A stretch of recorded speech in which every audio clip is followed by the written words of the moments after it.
The right to food is an inclusive right. It is not simply a right to a minimum ration of calories, proteins, and other specific nutrients.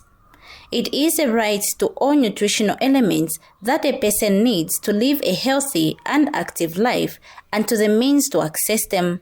Sustainable Goal Number 2 targets to end hunger and ensure access by all people, in particular the poor and people in vulnerable situations, including infants, to safe, nutritious, and sufficient food all year round by 2030.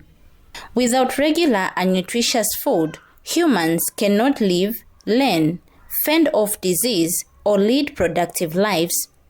The impact is particularly severe for countries that depend on food imports, such as least developed countries and net food importing developing countries. According to the Committee on Economic, Social and Cultural Rights, the expert body monitoring the implementation of the covenant, the right to adequate food is realized when every man, woman, and child, alone or in a community with others, has physical and economic access at all times to adequate food or means for its procurement. The right to food has 4 key aspects, and they are as follows. Availability. Food should be obtainable from natural resources, either through production of food, by cultivating land or animal husbandry, or through other ways like fishing, hunting, or gathering.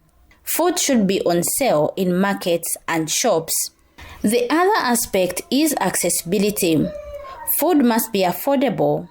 Individuals should be able to have an adequate diet without compromising on other basic needs such as school fees, medicines, or rent. Food should be accessible to the physically vulnerable, including children, sick people, people with disabilities, and the elderly. Food must also be available to people in remote areas, to victims of armed conflicts or natural disasters, and to prisoners. The other aspect is adequacy. Food must satisfy dietary needs, taking into account a person's age, living conditions, health, occupation, and sex. Food should be safe for human consumption and free from adverse substances. The other aspect is sustainability. As a human right, the right to food and its variants protects people's rights to feed them in dignity, suggesting that enough food is available, people have the means to access it, and it is sufficient to meet an individual's dietary needs. The right to food safeguards everyone's right to be free of hunger, food insecurity, and malnutrition. What is the status quo on the rights to food in the country? We spoke to Mrs. Zulu in Lusaka West.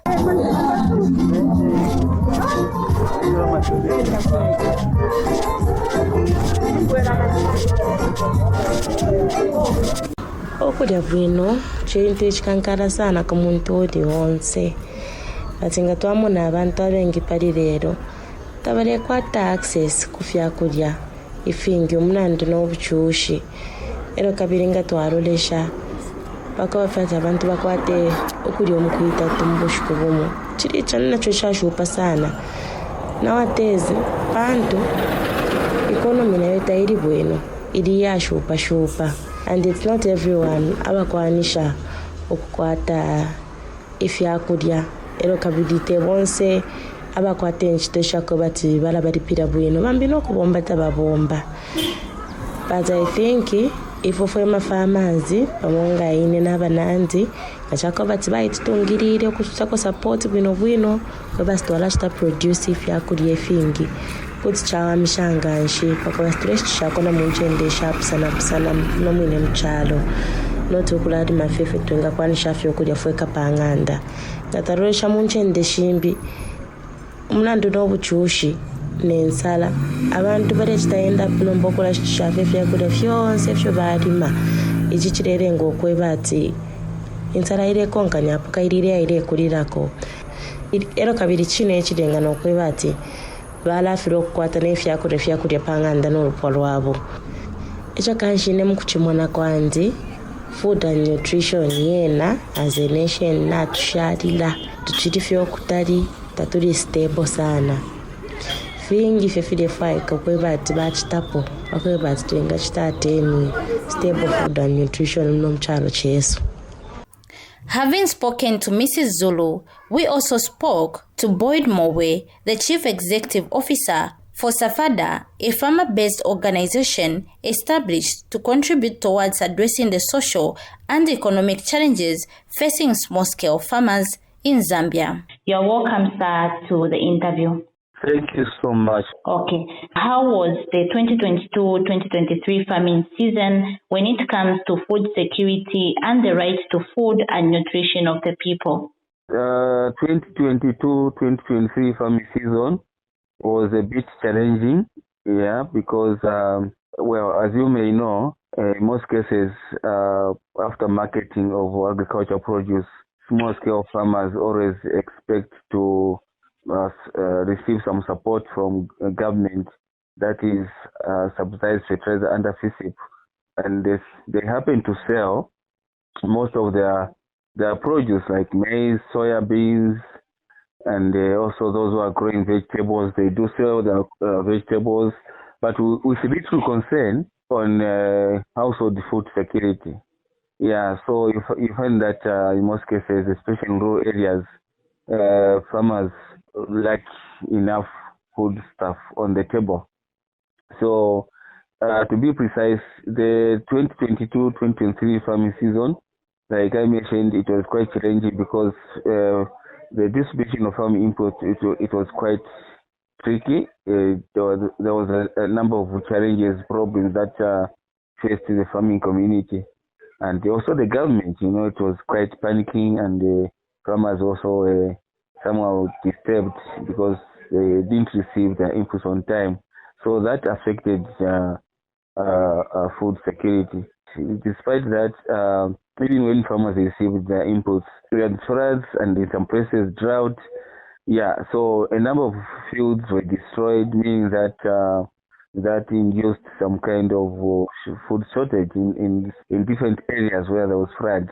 So household food security was at stake. What do you think is the best way to improve yields in the wake of climate change and the higher prices of farming inputs? We are also looking at how best we can help farmers to reduce the cost of inputs, and also sell their output at a good price.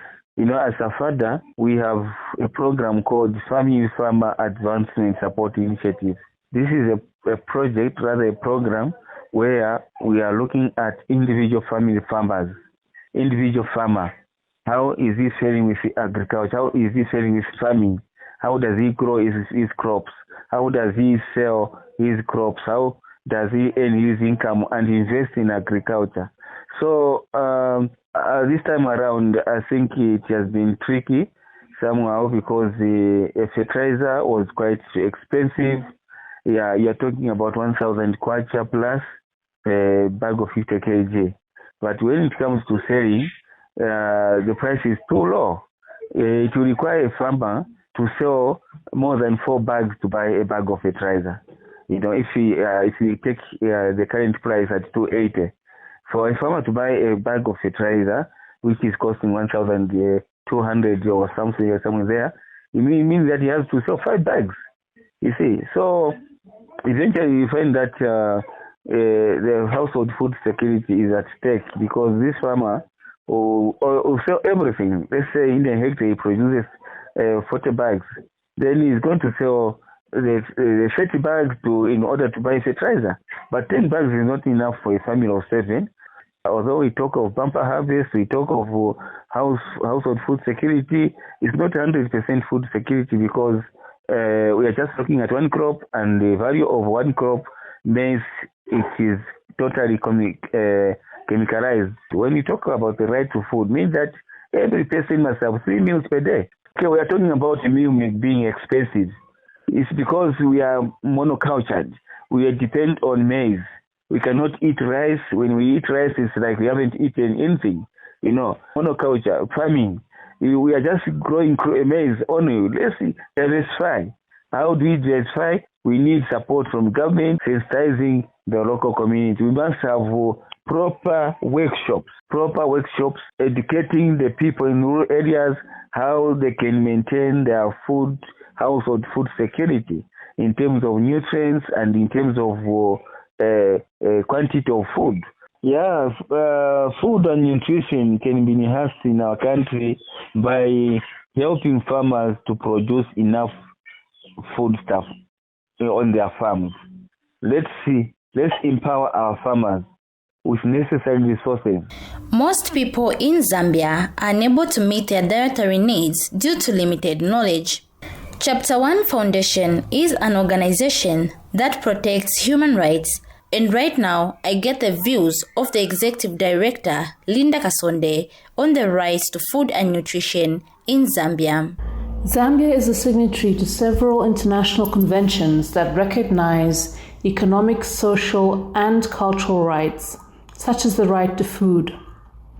However, the right to food and other economic, social, and cultural rights are not directly recognized as rights that can be claimed under the Zambian Bill of Rights and the Constitution, which only recognizes civil and political rights such as the right to life, the right to freedom of expression, and the right to freedom of assembly.